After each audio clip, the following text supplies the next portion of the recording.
I'm going to show you my method for growing onions and garlic in the woods.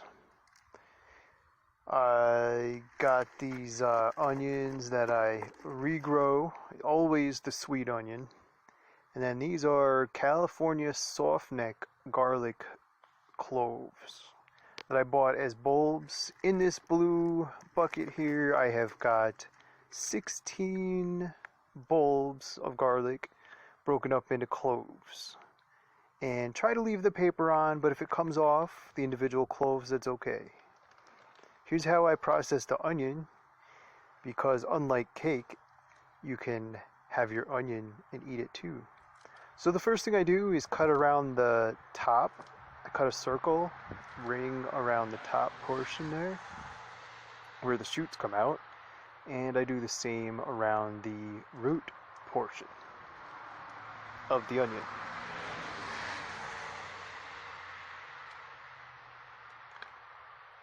Then I peel the onion, and these sweet onions, they're very easy to peel. You don't get a lot of waste taken off the skin on the sweet onion. And most of my sweet onions are grown in Vidalia when I can get them. Vidalia, Georgia. Yeah. You just peel that up, peel it up.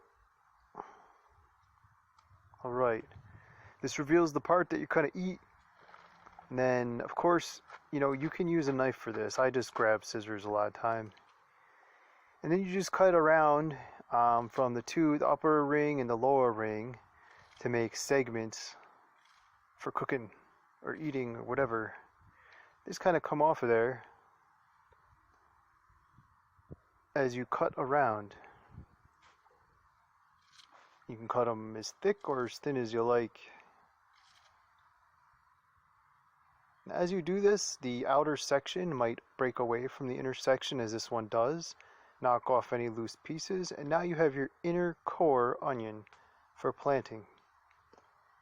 And I'm just going to cut up the rest of the part that I'm going to eat. And these sweet onions are really shaped nice for that, because they're kind of squished a little bit, less round. And almost like a pumpkin shape. And gives you a lot of onion to eat. Alright, now I had grown these, peeled these garlic bulbs apart into individual cloves, and I had soaked them, filled it with water completely overnight for like 48 hours. And they absorbed a lot of it. They got nice and plump, saturated with water. Then after that, what I would do is what you just saw there, is basically dump all the water out about every day or every other day. Rinse it with clean water. Shuffle the little cloves around a little bit, mix them up, and put them back in. And do it. I did that a few days. That may be about a week's worth of growth on them. So here we are at my original onion and garlic patches. It's onion with garlic on either side of it. There's the garlic to the left, onion, and the garlic to the right. Now if you don't feel like planting your onions, you can just leave them root side down like that out there, and they'll actually be fine if you leave them out there for a while. They'll start growing right into the ground from the surface. If I just take a shovel, dig a hole, stick the onion root side down as deep as I can in the hole, and then move the shovel and let the dirt fall on the onion. This fell kind of sideways, so I'm going to reach down here, push it deeper, and make sure the root side are down. And that's exactly how I plant onion cores.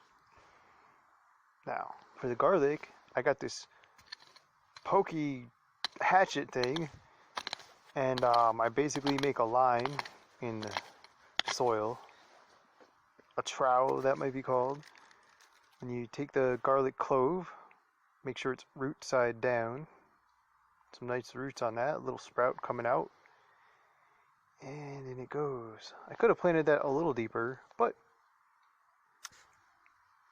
I was only using one hand. Alright, so I actually am showing you a couple of other plots I tried for an experiment.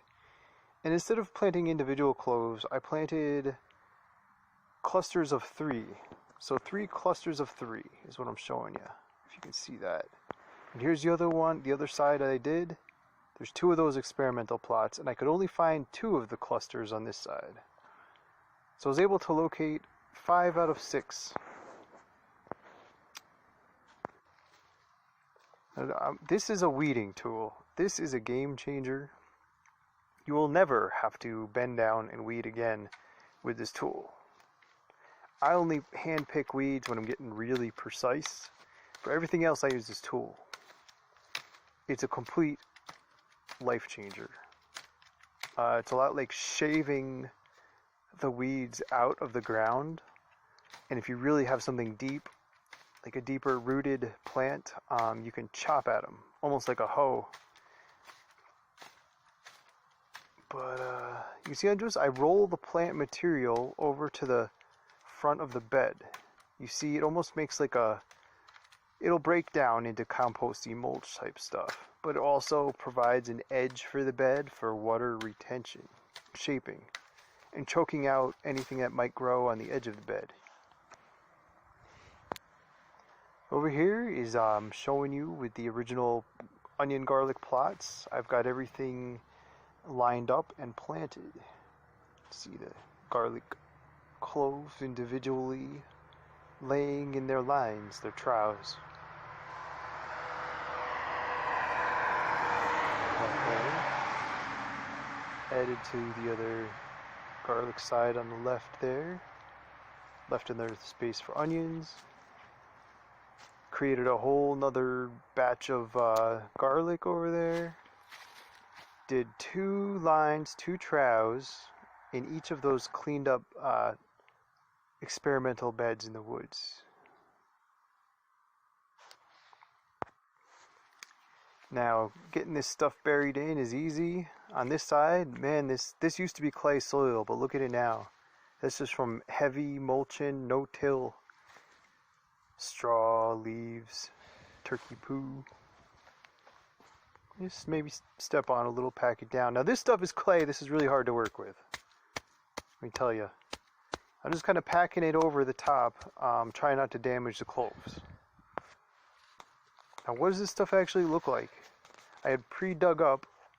This is a one single garlic clove that I planted in the spring. Grew into a whole medium-sized garlic ball of cloves.